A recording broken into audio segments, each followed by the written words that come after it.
Coucou tout le monde, c'est Elodie et je vous souhaite la bienvenue sur ma chaîne, j'espère que vous allez bien. Aujourd'hui je vais vous donner quelques astuces pour éviter la casse des cheveux. Voilà, je pense que ça peut être intéressant et pour aussi reconnaître, pour faire la différence entre les cheveux morts et la casse. Donc si vous avez envie de voir ça, on continue. Alors je pense que ma première astuce, c'est des conseils et je pense que vous les avez vus 36 fois sur internet, mais bon, j'avais quand même envie de vous les donner. Le premier, c'est éviter la chaleur. Éviter, même s'interdire d'utiliser de la chaleur. Par chaleur, je veux dire le sèche-cheveux. Le sèche-cheveux, ça peut être pas mal, mais seulement si vous utilisez... Ah putain, j'arrive pas aujourd'hui là. Si vous utilisez sur le mode froid, en fait. Mais dès que c'est de la chaleur, ben voilà, du vent chaud, ça va dessécher vos cheveux au plus profond d'eux-mêmes. Donc le lisseur aussi, c'est fini. Essayez d'éviter la chaleur par tous les moyens, parce que c'est souvent ce qui provoque la casse, c'est qu'on abîme nos cheveux. Donc évitez ça. Astuce numéro 2, trouver un bon outil de démêlage, parce qu'un mauvais outil de démêlage, ça peut vous casser les cheveux à un point, je pense, ouf. Je ne jure que par la Denman Brosse, enfin la Denman Brush, mais voilà. Je ne jure que par la Denman, mais j'ai pas mal de gens qui m'ont dit que ça leur casse les cheveux. Si c'est le cas, n'oubliez pas d'essayer d'enlever les rangs de la brosse. Est-ce que je l'ai pour vous la montrer? Non. Anyway, donc si vous savez à quoi ça ressemble, vous enlevez les rangs de la brosse pour qu'elle soit beaucoup plus douce sur vos cheveux. Si la Denman c'est trop dur pour vous, ce qui est possible, je trouve que c'est plutôt une brosse adaptée aux cheveux longs et épais, ou juste épais, voilà quoi. Après vous pouvez utiliser la Tangle Teaser, ça peut être pas mal, ou juste vos doigts. Je sais qu'au début, quand j'ai commencé à vraiment m'occuper de mes cheveux, j'utilisais que mes doigts, mais voilà. Vous pouvez utiliser mais un bon outil de démêlage, parce qu'un mauvais outil c'est vraiment ce qui va venir vous casser les cheveux, vous casser les pointes, les longueurs. Vous n'allez pas comprendre à quel moment vous vous dites mais je fais tout bien, mais ça se casse quand même. Donc faites attention à votre outil de démêlage. Astuce numéro 3 pour éviter la casse, du coup vous allez dire mais Elodie tu te contredis un peu, bien démêler ses cheveux. Il faut bien démêler ses cheveux avec un bon outil en fait, parce que les cheveux emmêlés ça fait des nœuds, qui dit nœud dit casse. Ok, c'est simple. Des cheveux démêlés, ça se casse pas, ça s'entremêle pas entre eux, ça fait pas des nœuds qu'on va devoir casser, ça fait pas des petites, vous savez quand les pointes des cheveux font des fourches, et quand la fourche remonte sur tout le cheveu, là c'est fini ma grande, c'est fini. Donc avoir un bon outil démêlage pour pouvoir bien démêler, que ses cheveux soient souvent démêlés. Là en ce moment mes cheveux, si je veux, je peux quand même passer les doigts dedans, vous voyez, il n'y a pas de souci. Même s'ils sont un peu ouf, je peux quand même passer mes doigts dedans. Donc faut que vos cheveux soient souvent démêlés. Enfin pas souvent dans le sens, faut pas en abuser, mais vous démêlez bien une fois au moins pour être sûr qu'il n'y a plus aucun nœud et après vous passez votre semaine tranquille.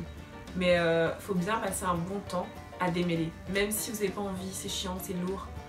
Passez au moins on va dire un bon 30 minutes sur vos cheveux à démêler, surtout pour les filles avec des toutes petites frisettes comme moi avec les cheveux bien crépus.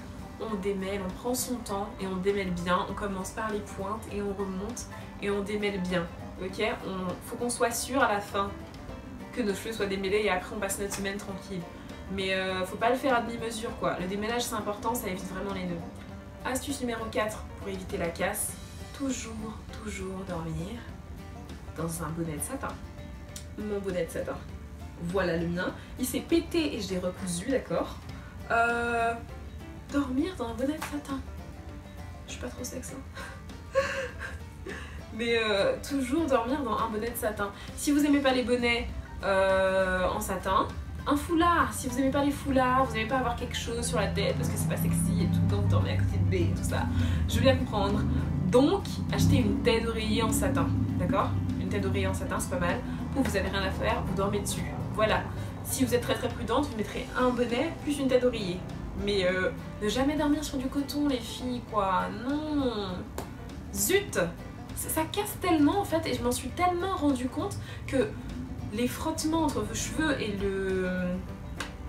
la tête d'oreiller, laisse tomber quoi, ça t'enlève toute ton hydratation et ta nutrition de tes cheveux. Tes cheveux après, ils se cassent. Non, toujours le bonnet de satin, d'accord. Le bonnet de satin, le foulard ou la tête d'oreiller. Vous avez 3 choix là, donc il n'y a pas de... Non, Il n'y a rien. Même en vacances, je l'emmène. Il est tout le temps dans mes valises. J'en ai 3 de bonnets pour vous dire, ok? Pour tout le temps dormir avec. Même si je suis laide, je m'en fous, d'accord? Mon bonnet, ça me sauve mes cheveux pour qu'ils soient bien le lendemain. Donc, pour éviter la casse, le bonnet en satin. Astuce numéro 5, encore pour les fringues, les filles. Les cols roulés, les écharpes. Faites très attention. Parce que ce qui va casser, c'est derrière là. Vous savez nos petits cheveux derrière là. Après, quand tu fais une couette et que t'as plus rien derrière, c'est tout cassé à cause des écharpes à répétition, des cols roulés, de ton manteau, Faites bien attention. Je vous dis pas mettez des écharpes en satin non plus. Je mets des écharpes, je peux pas sortir sans les écharpes. Mais je fais bien attention à mettre l'écharpe bien en dessous, tu vois, pour pas que ça casse mes cheveux derrière, parce que c'est des cheveux très sensibles en plus. Derrière et devant, surtout le pourtour, c'est des cheveux très fragiles. Donc faites attention avec vos écharpes s'il vous plaît, vos bonnets, vos chemises, faites attention. Astuce numéro 6 pour éviter la casse. Bien nourrir ses cheveux. Tout le monde pense à l'hydratation, buvez beaucoup d'eau, hydratez. Et la nutrition dans tout ça? D'accord? Parce que la nutrition, qui n'est pas du tout la même chose, va venir en fait bien renforcer vos cheveux et le protéger cette hydratation et donner un cheveu beaucoup plus fort. Donc, faut pas oublier de nourrir ses cheveux. Comment nourrir ses cheveux? Avec un beurre, avec les huiles. On hydrate avec de l'eau et on nourrit avec des huiles et un beurre. Si vous mettez juste votre petite crème le matin et que derrière vous mettez pas d'huile ni de beurre, vos cheveux... Non! Mettez une protection pour que l'hydratation elle reste et qu'ensuite vos cheveux soient bien nourris, bien brillants. Ça va éviter la casse. Astuce numéro 7 que je pense tout le monde connaît, ne jamais démêler ses cheveux à sec quoi. Démêler au doigt à sec, ok c'est peut-être faisable quand on se recoiffe, quand on fait nos vanilles le soir, ok. Mais avec un peigne, tout non, dans la salle de bain s'il te plaît, avec ton après-shampoing ou ton shampoing, tu démêles pas comme ça, non. Ça s'appelle de la casse encore. S'il vous plaît. Merci. Astuce numéro 8, les coiffures trop serrées. Vous savez quand on fait un super chignon en mode slick, tu vois, genre bien plaqué, tout ça. Fais attention, ok? Les mal de tête, tout ça. Fais attention. T'as l'impression, tu vois le bulbe sortir tellement c'est serré quand on fait des nattes pour toi, ou des tresses, des rajouts, des braises, machin. T'as mal, ton cuir chevelu est rose, non.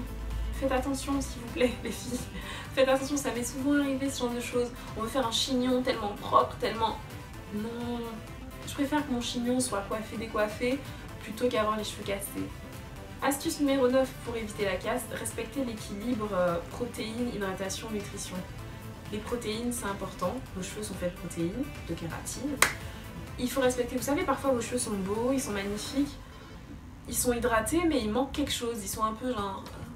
Tu sais, ils sont un peu flagada, je sais pas, tu sens qu'il manque quelque chose en fait. Et tu sais pas quoi, tu fais les soins, tout, il manque quelque chose. Les protéines, chérie, les protéines.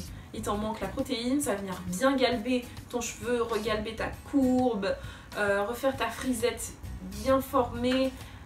Non!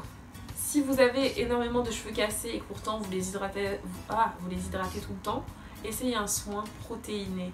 Et vous allez peut-être voir une belle différence sur vos bouclettes. Astuce numéro 10 que je ne respecte pas du tout, avoir une bonne alimentation. Et oui, ça aide aussi pour la casse puisque tout ce qui se passe à l'intérieur, ça se reflète à l'extérieur. Donc voilà mes 10 astuces pour la casse. Maintenant, je vais vous expliquer comment reconnaître des cheveux morts de la casse. Je pense que ça, c'est quelque chose qui a changé ma vie. Savoir si j'avais pas trop de cheveux morts, genre t'as fini de te démêler et t'as une touffe comme ça dans la main et tu te dis putain merde, est-ce que c'est des cheveux morts de toute la semaine? Ou est-ce que j'ai cassé mes cheveux à ce point? Parce que la casse, c'est rarement quelque chose de naturel, c'est quelque chose provoqué par l'homme, la casse des cheveux, tu vois. Donc comment tu reconnais si c'est de la casse ou si c'est un cheveu mort? Tu sais pas, tu te dis est-ce que c'est normal d'avoir autant de cheveux morts? Est-ce que... I feel you.